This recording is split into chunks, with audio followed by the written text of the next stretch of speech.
Ever seen JavaScript say a variable does not exist when it is clearly right there? In this video, we will break down 13 scope, hoisting, and closure mistakes using broken code first, then fix every one step by step. These are the bugs that confuse beginners and show up in interviews. Let's start with hoisting mistakes. Bugs that happen before your application reaches its real logic. Well, trigger each one, inspect the result, and replace it with safer code. Imagine this flag controls a feature during application startup. We log it before assigning true, then run the script and see that the first read says undefined even though the later read is true. Now let's fix the startup bug by declaring the flag before any code reads it. We use const because this flag does not change, then run the same check and get true immediately. Let's break down why this happens. JavaScript creates the var binding before execution begins, but the assignment happens only when execution reaches that line, so the early read gets undefined. Now we're showing the best practice. Initialize a variable before the first possible read. Use const by default, use let when reassignment is required, and avoid var for new code. Suppose validation needs the current mode, but someone moves that check above the configuration line. We read mode first, run the script, and JavaScript stops with a reference error instead of guessing a value. Now, fix the order. We initialize mode before the log can use it, run the script again, and the terminal prints production as expected. Let's break down the error. The mode binding already belongs to this scope, but from the start of the scope until its declaration runs, it is in the temporal dead zone and cannot be accessed. Now we're showing the safest pattern. Place each let or const declaration before every path that uses it. This makes initialization obvious and prevents temporal dead zone failures during refactoring. A price formatter might be called while a module starts up. Here the call appears before the const arrow function assignment, so we run it and get a reference error for format price. Now we're fixing it with a function declaration because this helper is intentionally available at module startup. We run the script again and the formatter returns the expected price. Let's break down the difference. Function declarations are callable before their location in the file, while a function stored in const behaves like any other const value and is unavailable before initialization. Now we're showing the best decision rule.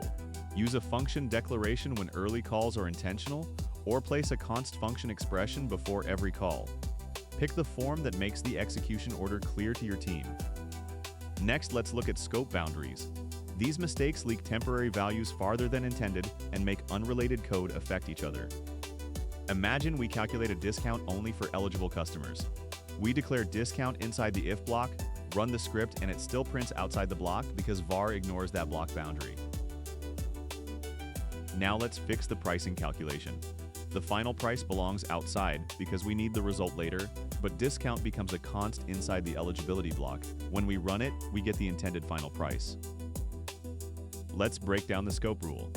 An if statement creates a block, but var does not respect it. Var is scoped to the surrounding function instead, while let and const stay inside the braces. Now we're showing the best practice.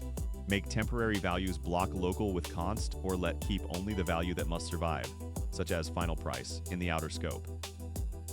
A request handler may need a counter, but this assignment never declares one. We enable strict mode, run the script, and JavaScript immediately reports that request count is not defined. Now, fix the handler by declaring request count with let inside the function that owns it. We run the corrected version, and the terminal prints 1 without leaking state outside this request.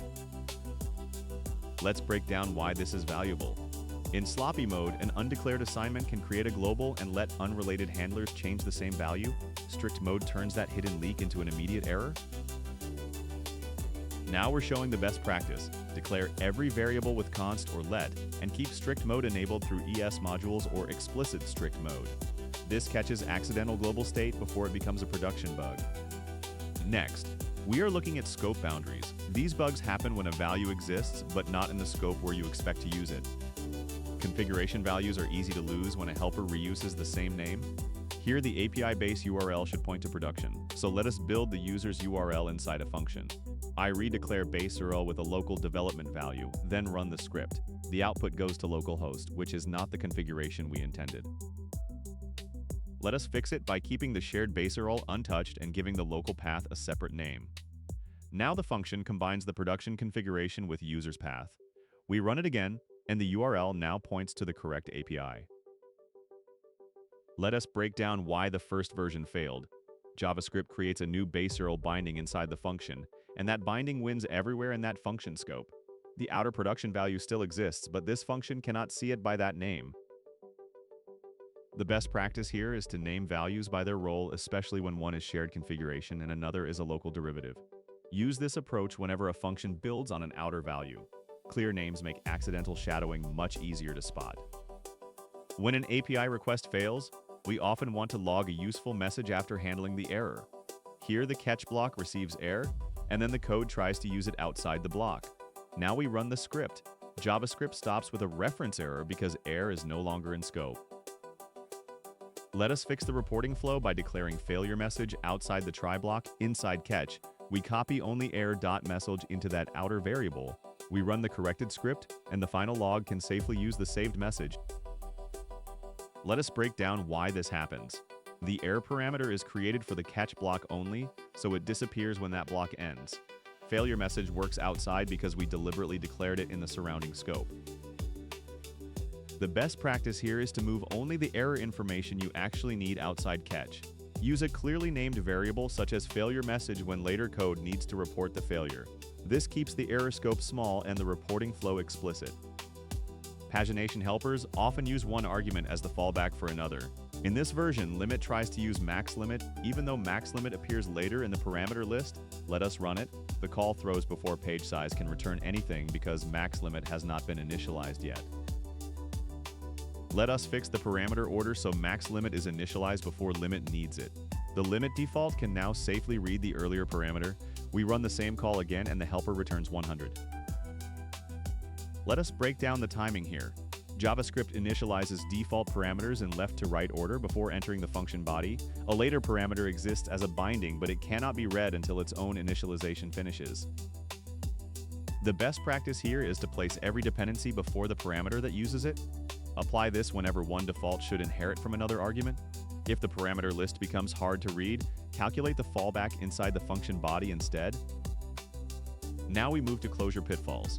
Closures keep access to bindings, which is useful until delayed code reads a value you did not mean to share. Imagine scheduling retry messages for 3 failed jobs. This loop uses var, so each timeout closes over one shared job variable.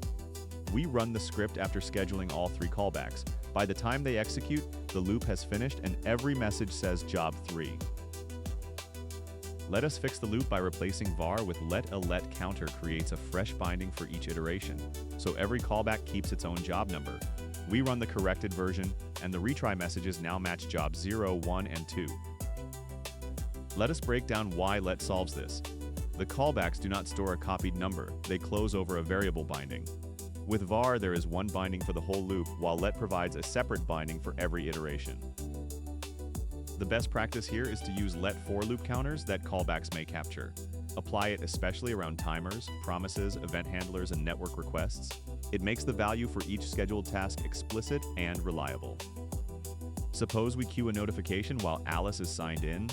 The callback references active user, but before we execute it, the active user changes to Bob. Now we run the callback. The notification goes to Bob because the closure reads the current value of active user. Let us fix this by taking a snapshot when we create the callback. We store active user in user at schedule time, and the callback uses that constant instead. We run the same sequence again. Even after active user becomes Bob, the queued notification correctly goes to Alice. Let us break down why the first callback changed its target. A closure keeps access to the outer binding, and that binding can receive a new value later. Creating user at schedule time gives this particular callback a separate value that cannot be changed by a later sign-in. The best practice here is to create an explicit const snapshot whenever delayed work must use the value from scheduling time. Use it for queued notifications, audit events, retries, and delayed API calls. This makes the intended moment of capture clear in the code. Let's finish with 3 closure mistakes that often look harmless in small examples, but cause confusing behavior in real applications.